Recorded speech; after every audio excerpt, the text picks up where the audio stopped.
Good evening, ladies and gentlemen. Today is a brand new day. I know that it's not Motivational Monday, but with the governor's announcement today that schools are not coming back, I wanted to send out a message to all of my students.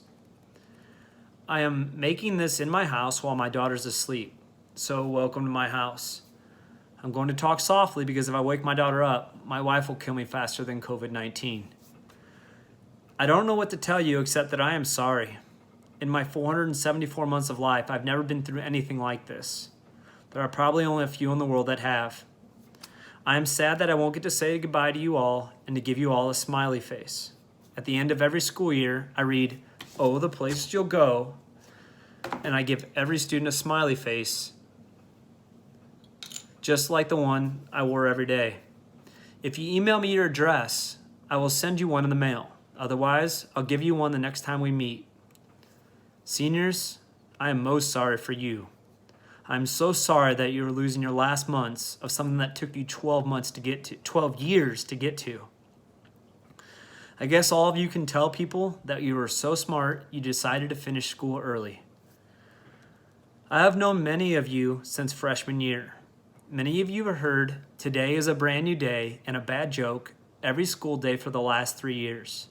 That's you, Summer, Alyssa, Dylan, Kylie, Owen, and Grace. Thanks for taking all the classes I offer. I love you people. Those of you who also ran track or cross country, well, that's 4 years of hearing me yell at idiot freshmen. All of you seniors I have this year, whether this was our first or fourth year together, it is a pleasure to work with you. You have made my job fun and rewarding. This is sad for me. So it must be 100 times sadder for you. We've known each other for a while, and I want you to know I'll miss you very much. You seniors are all important to me, whether it be Alyssa rolling her eyes when I talk, Kylie telling me about the next pet she gets, Duff being Duff, Grace getting upset at any missed question on any test, Connor talking about birds, Dylan's color-coded planner, Cassidy always being so nice to me by laughing at my jokes, thank you. Summer always smiling, Brownie working at McDonald's, or Alana beating me in basketball. You all have been a part of my life. You have all been around for the birth of my first Nobel Prize winner and the coming of my second. Sometimes you laugh at my jokes. A lot of times you just laugh at me. You have gone from being my students to being my friends. Next fall never feels the same. It is important to mourn, to be sad, to reflect. We also have to keep going. I can only hope that some of my life lessons stay with you. Here are 2 lessons I would like to reiterate. In the back of my classroom, there is a quote from the poet Robert Frost.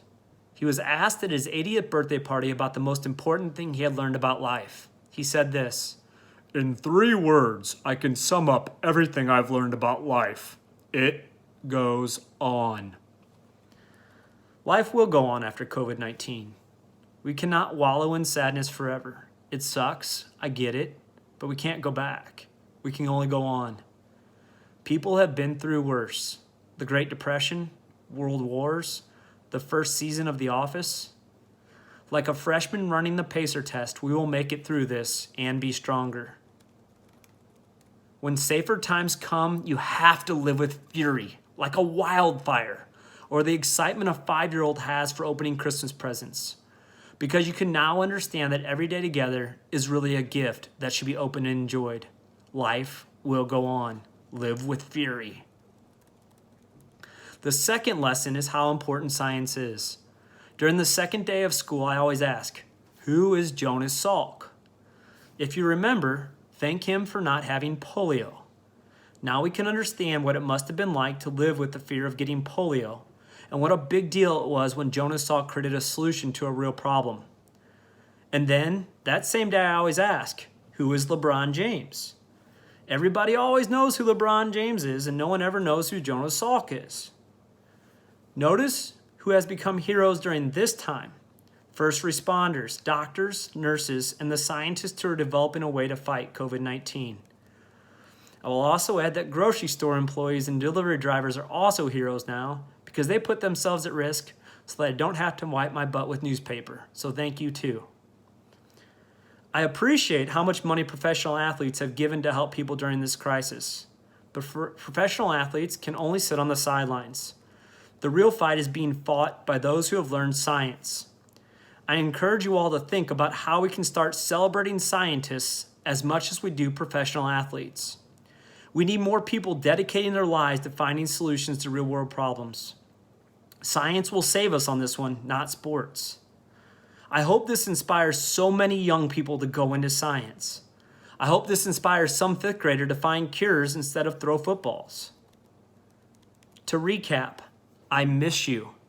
You mean something in my life. Life will go on. Science will find a solution. When this is over, live with fury. God has blessed me with being able to be your teacher. I feel lucky in unlucky times.